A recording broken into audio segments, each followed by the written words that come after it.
Wala man ka uli. Ang kulit. Hindi. Tapos tos bukid. Ug wala gito. Si Lulo. Yun mga idol, isang mapagpalang araw po sa lahat. Yun sa araw na to, nandito po ako mga idol sa lugar nila Binji dahil tumawag sa akin kanina yung asawa niya na 4 na araw na daw simula nung umalis si Binji sa kanila. Ang sabi daw na babalik na dito sa lugar nila, at tapos bago siya babalik punta daw muna siya sa bahay. Kaya nag-alala ako mga idol dahil hanggang ngayon wala pa ring balita kay Binji kung nasaan na. Kaya napag-isipan ko pumunta dito sa kanila, baka nandito. Pero nakausap ko yung kapatid niya, tumawag daw yung asawa nang sabi na nandoon na ba daw si Binji sa bahay ko, sa amin. Kaya ang sabi ko hindi nakapunta si Binji. Kaya ako nandito ngayon dahil gusto kong alamin baka nandito. Yun ang pakay ko. Kausap ko sila kanina. Yun ang problema ko mga idol, kung nasaan na si Binji ngayon. Ang inisip ko rin mga idol ay dahil may cellphone yun, baka nakita niya sa cellphone o sa video ko na nasa bundok ako, baka sumunod. Hindi naman namin nakita si Binji. Masama ang kutob ko, baka baka nahuli si Binji or ano. Sigurado ako kung dahil wala dito, wala din sa sa amin, sigurado talaga ako sumunod dun sa bundok. Pero may isa pa akong mga idol naisip na pwede niyang puntahan. Inisip ko baka nandoon kay Lolo. Hindi pa ako nakapunta kay Lolo dahil una ako dito dahil malayo yung kay Lolo, medyo malapit lang tong kila Binji. Kaya pagkatapos ko dito mga idol, pupunta ako kay Lolo baka sakaling nandun si Binji. At kung wala doon, malalaman naman niya ni Lolo mga idol kung saan si Binji ngayon. Kaya yun ang pupuntahan ko. At yun mga idol, unang-una sa lahat, salamat ako dahil naging successful yung mission namin sama si Labads, na nakuha namin si Julius, na ibaba namin ligtas. At ayun, nandun sa kanila Remart. Nagpapasalamat ako na sa tulong ng Diyos ay naging successful yung mission namin. Nakatulong na naman kami ng isang commander na mabago namin yung buhay. Asahan nyo, marami pa kaming tutulungan na kagaya nila na gustong magbagong buhay. Ayaw na sa bundok dahil ginagamit lang ng mga commander, lalo na Bagnot, Jipot, Warlo, at siyempre yung Panginoon ng kulto na yun ang nag-hypnotize sa kanila para maging masama. Yung iba kasi mga idol, hindi nila alam yung mga ginagawa nila dahil wala sila sa sarili nilang isipan, dahil sa hypnotize na kanilang natanggap o binindisyon sa kanila ng Panginoon ng kulto. Mahirap kasi mga idol na maano yung Panginoon ng kulto dahil sa iba-iba gumagamit ng ibang tao. Yung puno talaga dapat yun ang makuha o mapatay. Kung mas maganda mahuli, para dahil alam ko marami ang alam sa mga pangyayari sa bundok. Ayun, nandyan yung bahay nila Binji. Kakausap ko lang kanina sa kapatid niya at sa asawa ng kapatid niya. Tanungin pa rin natin ngayon ulit para marinig ninyo mismo yung sasabihin nila. Kaya hindi tayo pwedeng hindi pa rin tayo pwedeng magpagkapante dahil alam ko talaga na si Binji ngayon ay kung wala talaga kay Lolo, nandun talaga sa bundok ngayon. Kung nasa bundok siya, sa akin lang, kung hindi siya nahuli dapat bumaba. Nag-alala ako mga idol, baka anong nangyari ba, baka nahuli na naman. Tapos yung Pipi, si Gerson hindi pa nakauwi sa bahay. Kaya doble yung nag-alala ko mga idol, pero kaya natin to. Tiwala lang tayo sa Panginoon. Kaya puntahan natin sila ngayon para tanungin natin kung ano yung masasabi nila. Yan sila. Dito tayo mga idol, dito tayo dadaan. Diyan yung kapatid ni Binji, yung lalaki, at saka yung asawa niya. Ito yung bahay ni Binji. Dito dito sila tumira. Ayong udto. May tawag man kasi nyo ang kwan, asawa ni Binji nga nakauli na siya. Wala man kauli. Ang kulit. Binji. Ingon mo daw na to sa inyo. Wala man to sa balay god. Asa dito na ito. Apre kauli to. Masig nga kuha ba o sige tutog bukid ba niya pa sa kuha. Pero ni tawag man jud ka nga yang asawa nga ni uli na siya diri. Tawag diri nga ni uli na daw ni adto daw sa inyo. Duda ko ni tutog bukid ba. Basig ni apas to dito ba. Pasubukin. Og ni uli dapat nihapit siya diri or sa balay. Pero wala man yun siya kadtog balay god. Wala pud kauli diri Nabalaka to yung asawa ron. Pero itong kulay no. Magkukulay doon. Dugay na biya daw to ka hawa dito no. Kaya na ni kuan gawa. Asa ka tong tawahan na ba? Siniapas tos bukid. Ug wala gyud to yung uli man gyud to si Binji. Duda ko murag naa gyud to sa bukid. Sirado na yung balay diri. Na padlak na yung balay. Ay padlak din eh. Padlak din mga idol, nakalak yung nakalak yung bahay ni Binji. Wala dito. Wala nang nawag balik yung asawa? Wala na baya. Hinag signal ng bukid. Ay tama no. Katong dito si Binji nagtawag siya sa kuha. Lisod siya og kontak sa kuha daw kay ang signal lagi daw. Nya bukid mo dai kay ito lagi puyan dito. Bukid kayo. Asa ka tong tawanan no. Balaka na tong asawa ato. Nagdala tong mga gamit. Dala. Nagdala.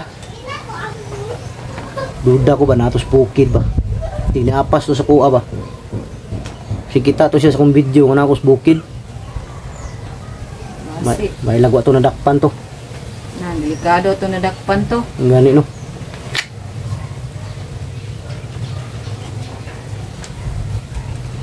Gabihan siya ba no? Oo, basiga ni diretsog. Pag gabi na siguro siya naabot diri niya. Di diretsog bukid. Oh, diretsog bukid di natingan dakpan gid siya dito. Masudlag mo to pa yung dito kay Oh, bukid man. bukid man. Dapat ato ni hapit sa unta siya diri no. Oh, yapit sa unta Or to. dili dito sa balay. Ikatuod man siya dito. Oo. Yapit sa unta sa inyo ang balay. Tinawag niya asawa nga parang si Binji. Nawag nga naaras Binji. Man ka uli diri. Dapat yung wala man to niya pas ang bukid bro. Da. Ayun tok manawag tok balik yung asawa no. Oo. Para mga istorya ba nga wala diri si Binji kay para makabalo pud siya ba. Mabalaka. Pero lisod po kayo atong kuanon kay basig mabalaka to. Duda jud ko na yutos bukid ba. Basta sa imo ha.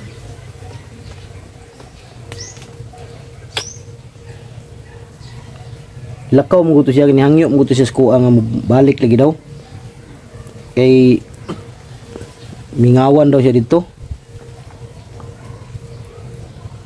Nya layo pa daw kay bukid daw kay ba. Anya kay wala man ka nakabot sa inyo. Wala man katug balay gud. Awa na nadakpan to guro. Panto ba? Gabihan sa group baga ting dito. Signo Sa motor. yung mga idol. Sige at yan to. Hindi talaga nakapunta si Binji dito. Wala talaga akong ibang ngayon kundi pumunta kay Lolo ngayon. Nandun sa kanila Lolo Yun ang alamin natin ngayon para malaman natin yung ano ba, malaman din ni Lolo yung mga nangyari.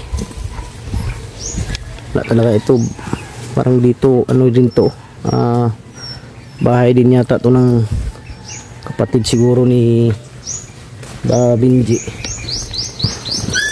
Ay, hindi yung maging problema natin ngayon mga idol, dahil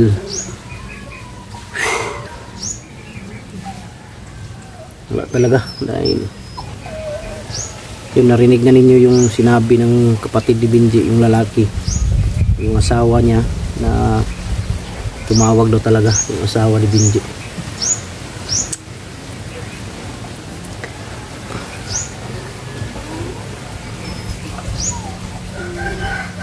Dahil kung pagpunta ko ngayon kay Lolo, na wala doon kay Lolo, wala, nasa bundok talaga.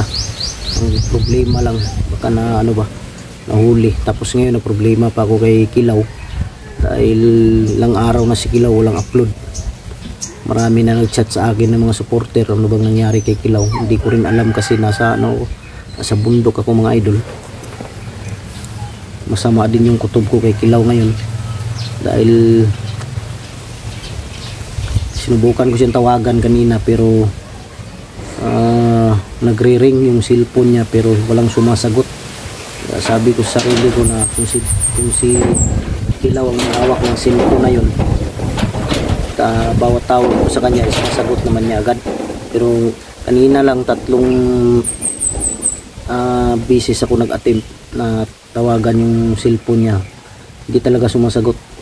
Kaya masama din ang yung ano ko, masama din yung kutob ko.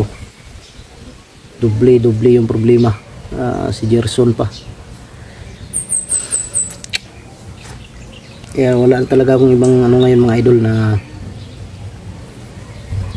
pumunta na lang talaga ako kay Lolo ngayon para malaman natin doon, dahil alam ko makalalaman ni Lolo yan kung anong nangyari kay Benji. Si Lolo lang magkakasagot nito kung wala doon sa kanya. Dito dati mga idol, nilusob si Benji sa kanilang bahay. Diyan sa pinasok sila sa loob. Pasalamat din ako mga idol na wala dito yung pamilya niya, dahil para safety sila. At siyempre yung pinsahan ko dyan mga idol, yung mga bata, na walang masamang mangyari sa mga bata ba.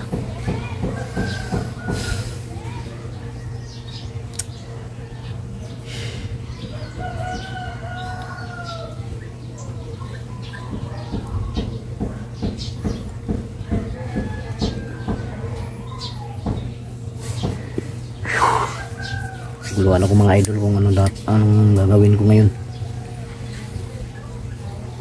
Problema lang kung nahuli yun si Benji, tapos ang cellphone kinuha. Dahil yung mga idol, nung matagal-tagal na yata, yung January pa yata yun, tumawag siya sa akin na uuwi daw siya dito dahil gusto niyang mag-vlog. Hindi ko kasi alam mga idol na umuwi si Benji, kasi tumawag ang kanyang asawa, nakaalis na si Benji sa kanila. Pero pag tumawag siguro yun na hindi pa nakaalis si Benji, hindi siguro makakaalis yun, dahil hindi ako papayag. Sakto siguro na pagbaba ni pag alis ni Benji sa kanila, pag uwi niya, nasa bundok siguro ako. Kaya nakita siguro niya sa video na nasa bundok ako, kaya dumiritso siguro sana.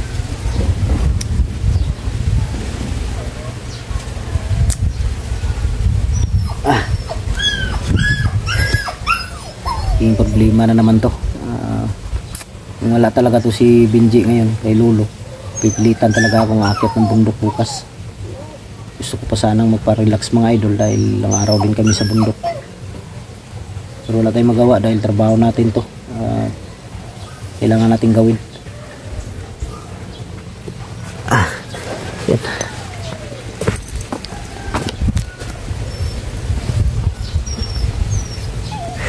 Di ko magdugay kay basik ulan ba. Sige. Nya ginapo ko yung tuon. Mutawag to yung asawa pagkiingon lang adre ko gikan. Nangita po ko kay Binji ba. Ingon lang bisa. Palihog lang kog ingon. Sige. Salamat kayo. Yun mga idol. Hanggang dito na lang yung yung video natin. Dahil pupunta pa ako kay Lolo.